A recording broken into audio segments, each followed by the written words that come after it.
What is up, guys? Jesse Norris here today. It is Sunday, and we're gonna do our Q&A number 31. And my truck's finally off, thank God. So just an update for y'all. I've just been working out, prepping for Raw Nationals. I leave Thursday to Atlanta, Georgia, and I feel pretty good about it. I feel my body's feeling pretty good. I hit some decent numbers. Of course, my bench is nowhere where it was after tweaking something in my shoulder at that strongman comp I did a couple months ago. It's getting better. I hit 365 for a double. That felt pretty good. So I'm thinking my bench is probably gonna stand somewhere between 360 and 380 at the meet. My squat should be 720 to 750, and deadlift hopefully right there at 8. We'll see how the day goes. Of course, judging is going to be super strict. I expect it, but it'll be fun. 1100 lifters. I'll be at least in the prime time spots, so it won't be like last year where the warm-up area was just packed and no one could grab plates, and it was just I wouldn't say it was a disaster, but it was rough. It wasn't the best setup. But this year I like what they did with the primetime lifting. That makes it a lot easier for someone like myself. So I can at least get in there, hopefully have some decent warm-ups and have enough room and go have a good meet. That's what I expect. So that is that. That's a quick update for you. Other than that, everything's been the same. Just living my life, doing online training, doing stuff for Caged Muscle. I tried to do that Q&A with the one-legged monster and Casey Mitchell, or that is, and can't even think what's his name. Our new Caged Muscle athlete, Nick Santos. Sorry, there's another Nick that I deal with regularly, so makes it a little confusing. So that was what we did in Vegas weeks ago, and I was gonna go upload and edit the audio or the video, and upon stumbling on the audio, I set this camera quite a bit ways away, and it just did not pick up the audio, which sucks. So I'm gonna try to get the video from those guys, and then I'll get it out to you guys as soon as I get it. So it's gonna be old, but it'll at least be hopefully something you guys want to see. Go to my videos. Going to Q&A number 30. And let's go see those top comments, boys and girls, ladies and gents. Alright.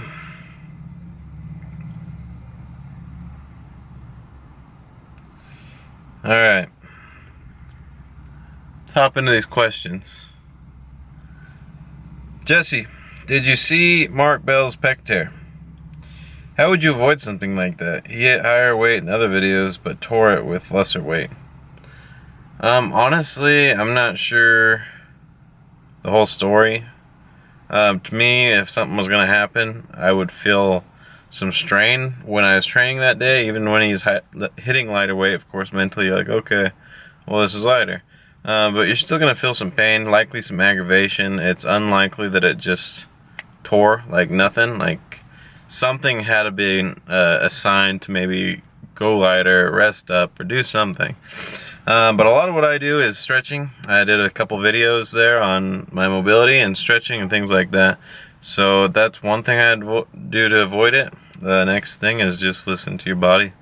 If it's giving you signs that, hey, this isn't right, your chest is hurting, something's tight, maybe cramping up, it's a sign that you need to go stretch, maybe hydrate, and then you can come back and try it again. But there's got to be signs. So listen to your body, listen to those signs, and do the mobility stuff. So Alright.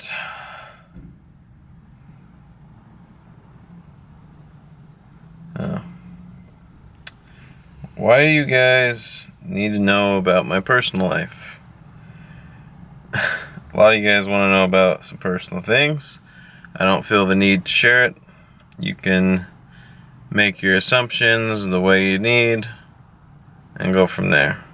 If I feel like sharing some stuff in my personal life, I'm going to, but there are just some things, such as relationships, that should be left alone, and that is my life. That I'm here for you guys to answer questions, help with training, hopefully to have some fun, take you some places you haven't been, giving some advice, and keep the videos interesting. But this is definitely not, how did one of you guys put it? I'm definitely not one of the Kardashians. I like that. Thank you. So yeah, if you guys want to make assumptions, keep asking about it, by all means, go ahead. Unfortunately, I'm just gonna leave it alone. So that is that.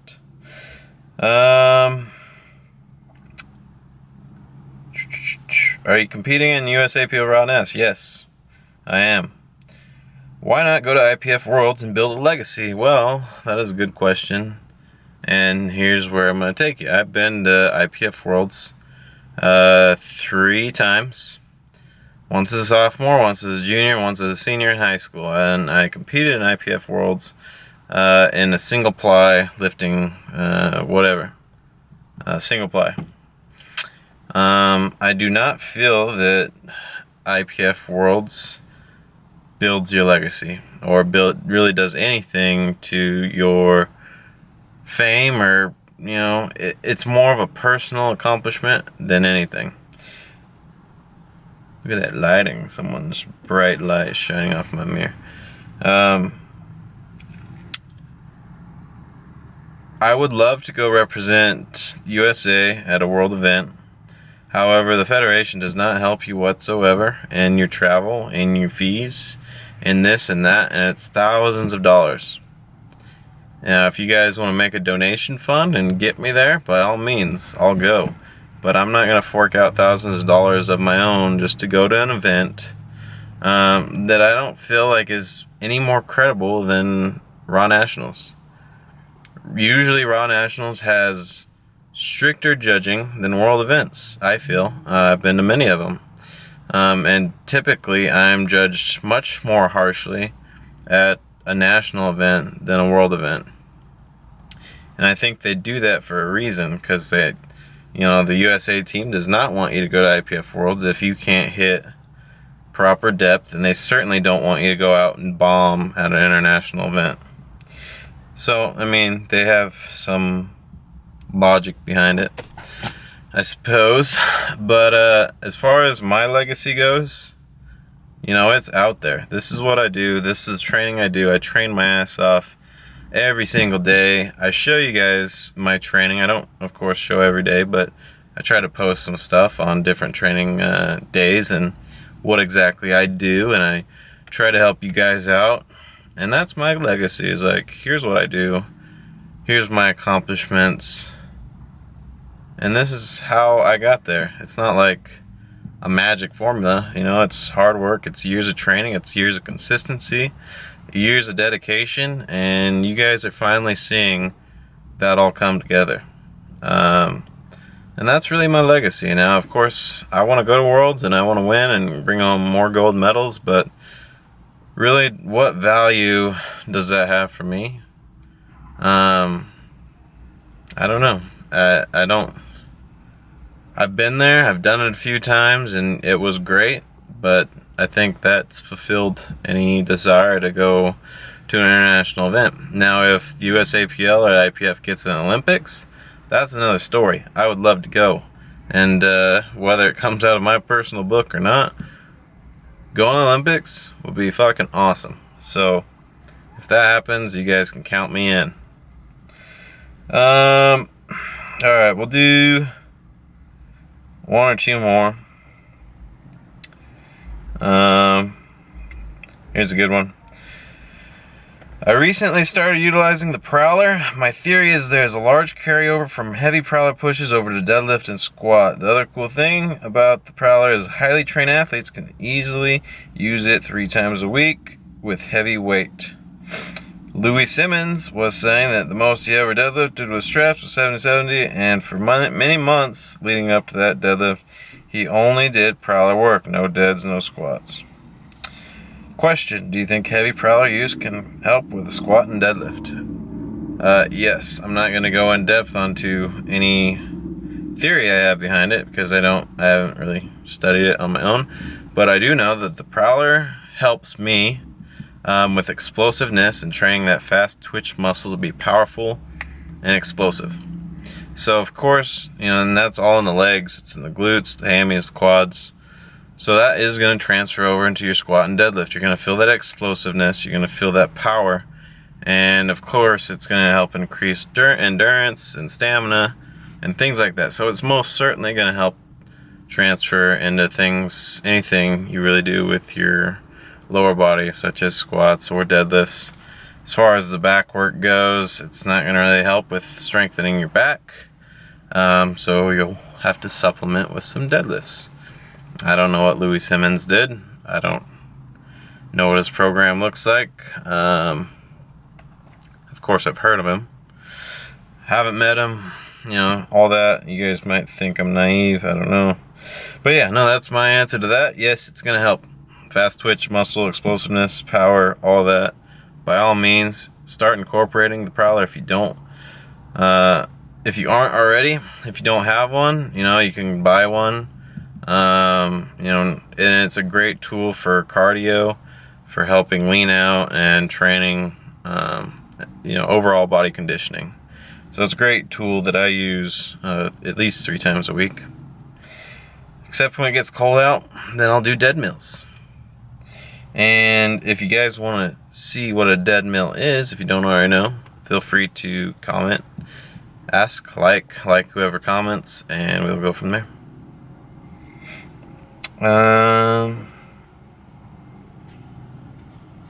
One more question.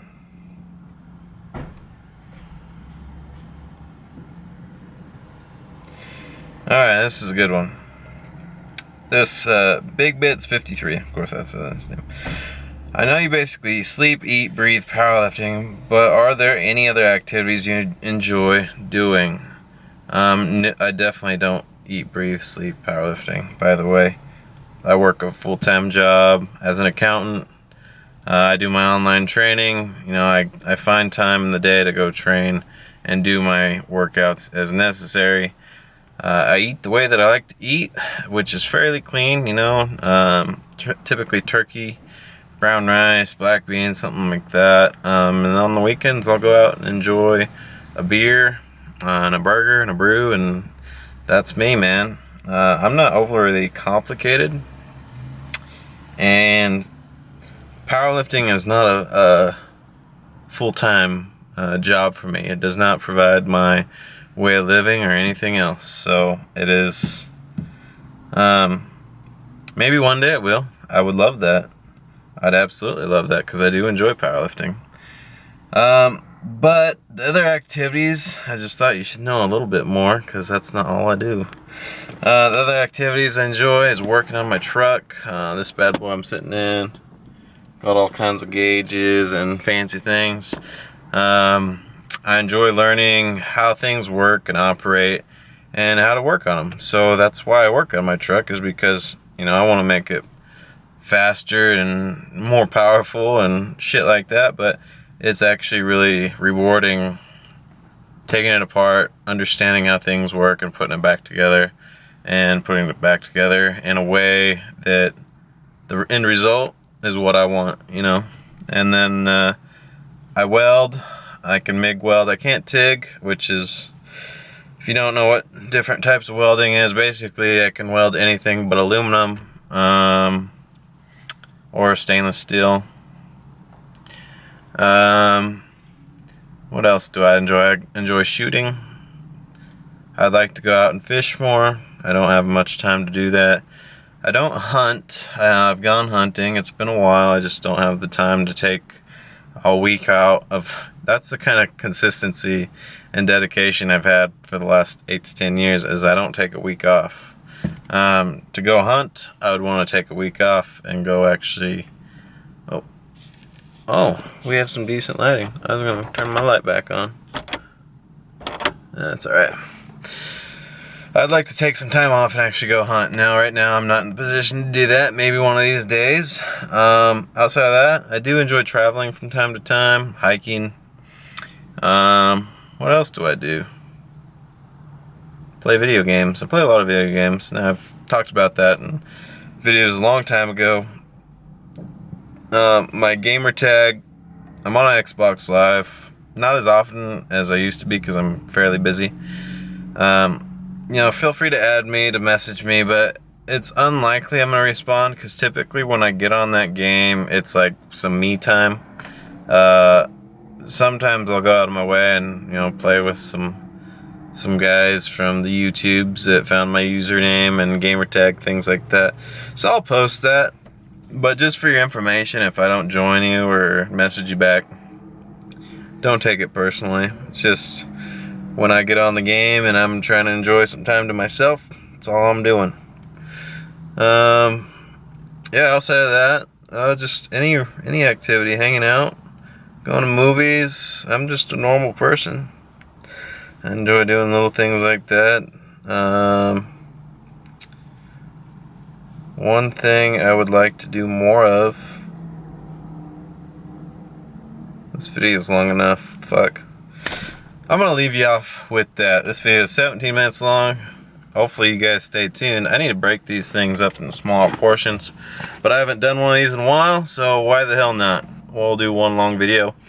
Guys, please remember to leave your comments and questions below on this week's video. So in a couple weeks, I can come back, read those, and answer your questions. Don't forget to like the video if you liked it, excuse me. And subscribe if you haven't already. And next week I will be at Raw Nationals. I'm going to try to get as much footage as I can. And we will talk to you later.